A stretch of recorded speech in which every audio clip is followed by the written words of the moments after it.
Mesdames, Messieurs, bienvenue à une nouvelle édition de Midi au Caire. On commence tout de suite par le président Abdel Fattah el-Sisi qui a reçu aujourd'hui le président de l'Estonie, Alar Karis, au palais présidentiel d'El-Ittihadiyya. Bien sûr, plusieurs dossiers d'intérêt commun sont au centre des discussions entre les deux chefs d'État.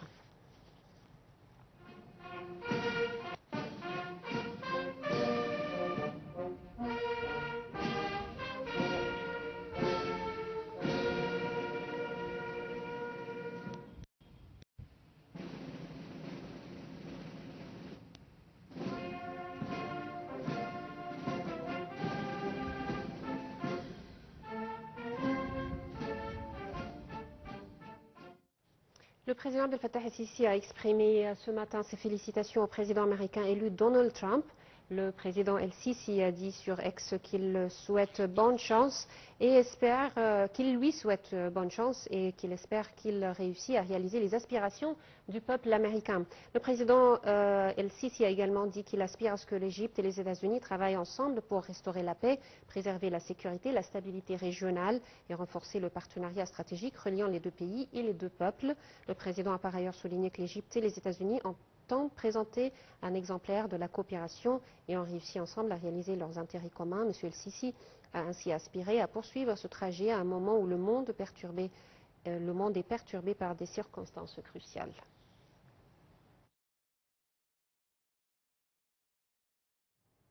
Et pour plus d'explications et d'analyses, nous avons le plaisir d'avoir avec nous en ligne Dr Mahmoud Sebet, professeur d'histoire politique. Alors bonjour docteur. Bonjour. Alors, Monsieur Abdel Fattah el-Sisi vient de féliciter Donald Trump pour sa réélection à la tête des États-Unis. Tout d'abord, comment vous avez vu le déroulement des élections américaines?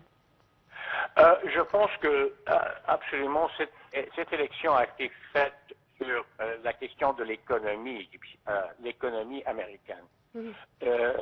L'économie vraiment a eu beaucoup a été endommagée vraiment depuis les deux dernières 4 ans avec toutes ces guerres en Ukraine et bien sûr le soutien avec Israël. Alors, et au même moment, ils n'ont pas vraiment dépensé sur l'infrastructure américaine et aussi la classe moyenne aux États-Unis a beaucoup souffert depuis les 4 ans. Alors, dans ce sens, c'est la raison pour cette élection pour Trump. Comment est-ce que ça va changer? À vrai dire, ils vont rentrer dans la question de la politique étrangère avec une nouvelle version de perception, dans le sens que il veut être beaucoup plus isolé vraiment, dans le sens à cause de l'économie, et ils vont trouver des raisons pour trouver des solutions, je pense. Et puis ils ne sont pas complètement leur idéologie, ils ne sont pas idéologiquement liés à leur politique étrangère. C'est plutôt une politique étrangère pragmatique. Et dans ce sens, je trouve qu'il y a beaucoup plus d'espoir dans le sens de stabilité que celle de Harris. Ouais. Alors, bien sûr, il y a des liens étroits entre l'Égypte et les États-Unis depuis toujours, et il y a aussi des liens assez étroits aussi entre M. el-Sisi et le président élu Donald Trump. Comment vous voyez, comment est-ce que les deux chefs d'État vont travailler, selon vous, sur ce qui se passe dans la région, notamment à Gaza et au Liban? Oui, je pense que bien sûr que oui, mais bien sûr que aussi Trump ne sera pas vraiment président avant janvier. Oui. Et entre-temps, on va voir ce qui va passer.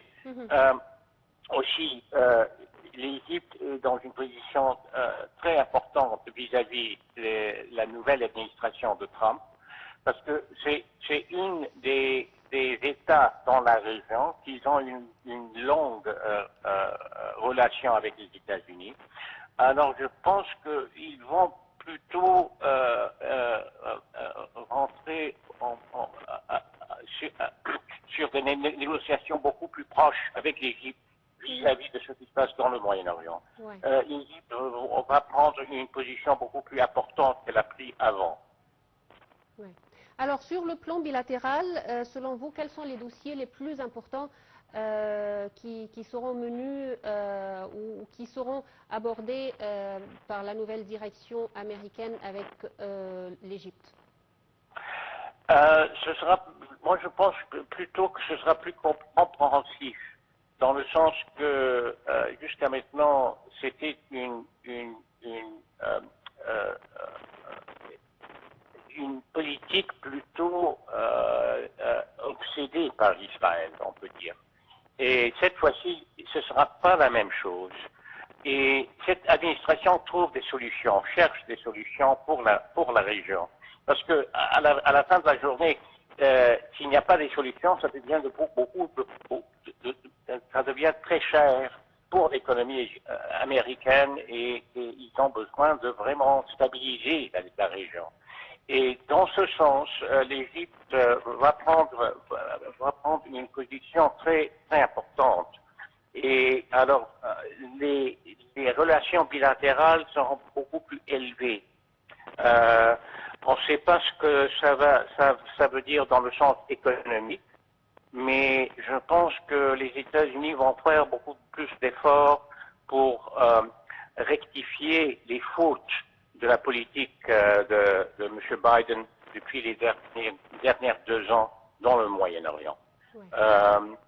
Est-ce que ça veut dire qu'il y aura, et même moi je trouve qu'il y a une bonne possibilité que les États-Unis vont trouver une modus vivendi, ça veut dire une façon de vivre ensemble avec l'Iran. Alors moi je ne saurais, alors dans ce sens, c'est une des voies de la stabilité dans la région. Mais on va voir, on n'est pas encore sûr la situation vis-à-vis entre Trump et Netanyahou. Et est-ce que le soutien sera exactement la même chose, ou même plus ou moins? Oui. Est-ce que vous pensez, docteur, que la nouvelle administration américaine, bien sûr, je sais que ça va commencer, ou M. Trump va commencer son mandat en janvier, est-ce que vous pensez qu'on aura une position plus stricte à l'envers ce qui se passe à Gaza et au Liban, à un cessez-le-feu, à obliger, est-ce qu'ils vont peut-être travailler davantage à obliger Israël à cesser le feu, soit au Liban, soit à Gaza? Il n'y a pas d'autre option qu'une cessez-feu. Si on veut une stabilité entre le Liban et l'Iran avec Israël, il doit y avoir un cessez-feu qui est acceptable à Hamas. Et c'est pas plus compliqué que ça. S'ils veulent la stabilité dans la région, ils doivent rentrer dans un cessez-feu avec la situation telle qu'elle est. Et ce cessez-feu veut dire aussi un recul israélien de Gaza total. Parce que autre chose, ça ne va pas marcher. Et à ce moment-là, c'est fini, dans le sens que Gaza sera plus ou moins sauvée, même que elle a été écrasée. Et on ne sait pas comment 2 millions ou 3 millions de Palestiniens puissent vivre là-bas. Ouais. Docteur Mahmoud Sabet, je vous remercie infiniment. Merci beaucoup. Le Premier ministre Mustafa Madbouli a confirmé que la direction égyptienne accorde une grande priorité à la coopération avec les pays africains et ne ménagera aucun effort pour transférer ses connaissances et son expérience dans les divers domaines à ses frères du continent.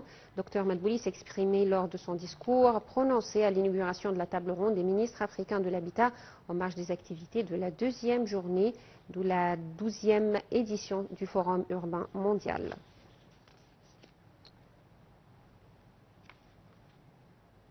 Le Premier ministre Mustafa Madbouli a souligné le rôle central des centres de données dans la promotion du développement numérique en Égypte, dans le cadre de la vision égyptienne 2030 qui vise à transformer l'Égypte en un centre régional et mondial d'innovation et de technologie.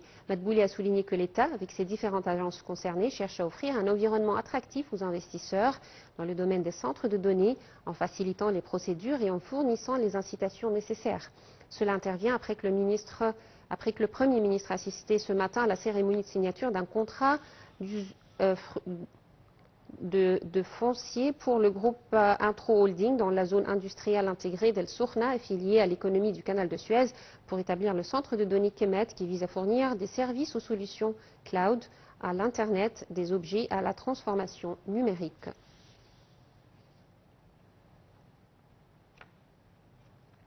Le ministre des Affaires étrangères, Dr Badra Abdelati, a affirmé que l'Égypte et les Pays-Bas s'accordent à relancer et optimiser les relations bilatérales dans les divers domaines. Abdelati s'est exprimé lors d'une conférence de presse avec son homologue néerlandais, Caspar Veldkamp. Abdelati a dit que la visite du chef de la diplomatie néerlandaise constitue un nouvel ajout aux relations distinguées. Évoquant le dossier de l'eau du Nil, M. Abdelati a affirmé que l'Égypte fera tout pour préserver ses droits hydriques. Il a indiqué que l'Égypte croit que tous les pays du bassin du Nil ont le droit au développement et que l'Éthiopie, à son tour, doit croire que l'Égypte a le droit à la vie en assurant sa sécurité hydrique. Évoquant la crise au Moyen-Orient, M. Abdelati a mis l'accent sur la position de l'Égypte, refusant le déplacement forcé des Palestiniens hors de leur territoire et l'extermination de la cause palestinienne.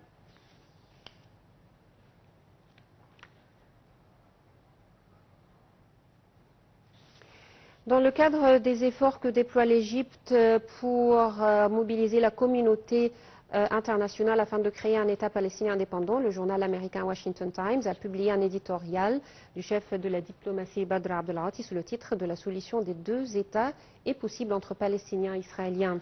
Dans son éditorial, M. Abdelati a critiqué l'adoption continue par Israël d'une approche à courte vue selon laquelle la force et la coercition vont garantir la sécurité d'Israël. Selon M. Abdelati, pour restaurer la paix et la sécurité, on doit faire sortir les Palestiniens du désespoir et leur présenter un avenir jouissant d'espoir et de dignité qui leur permet de se gouverner librement dans un État indépendant et souverain.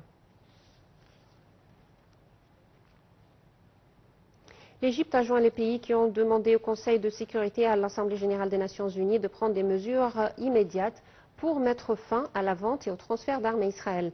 Le ministère des Affaires étrangères a indiqué dans une lettre adressée au secrétaire général des Nations unies, Antonio Guterres, que 52 pays accusent Israël de violer constamment le droit international à Gaza et dans le reste des territoires palestiniens, ainsi qu'au Liban. Selon le ministère, l'Égypte était un membre du groupe qui a œuvré récemment pour mobiliser ces pays et a signé cette lettre.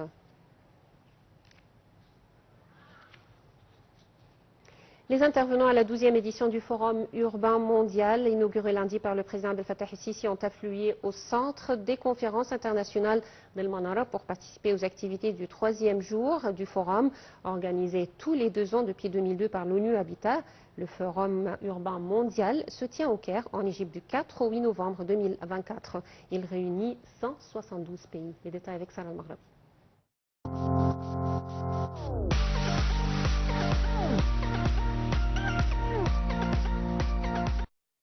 Le FUM12, co-organisé par le gouvernement égyptien et le programme des Nations Unies pour les établissements humains, ONU Habitat, examine le rôle crucial que l'action locale peut jouer dans l'accélération des progrès vers la durabilité urbaine et les questions relatives à l'urbanisation et les villes intelligentes et durables.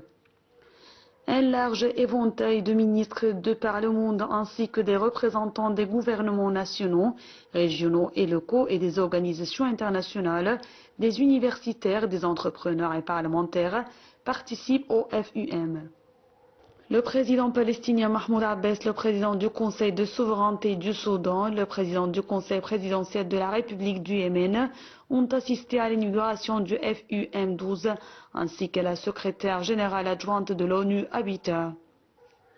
Organisée tous les 2 ans depuis 2002 par ONU Habitat, la 12e édition du Forum urbain mondial se tient au Caire en Égypte du 4 au 8 novembre 2024. Elle réunit 172 pays. Le FUM constitue désormais la plus importante conférence internationale de haut niveau sur les sujets urbains. Forum non normatif, le FUM rassemble l'ensemble des parties prenantes, États, autorités locales, sociétés civiles, secteur privé et académique, et vise à dynamiser la mise en œuvre des engagements internationaux en faveur des villes durables. D'après le ministre du Logement et des Agglomérations urbaines, 37 000 invités et 72 ministres prennent part aux travaux de cette édition. La 12e édition du Forum urbain mondial se tient au Centre international de conférence Al-Manara sous le thème « Tout commence localement, travaillons ensemble pour des villes et des communautés durables ».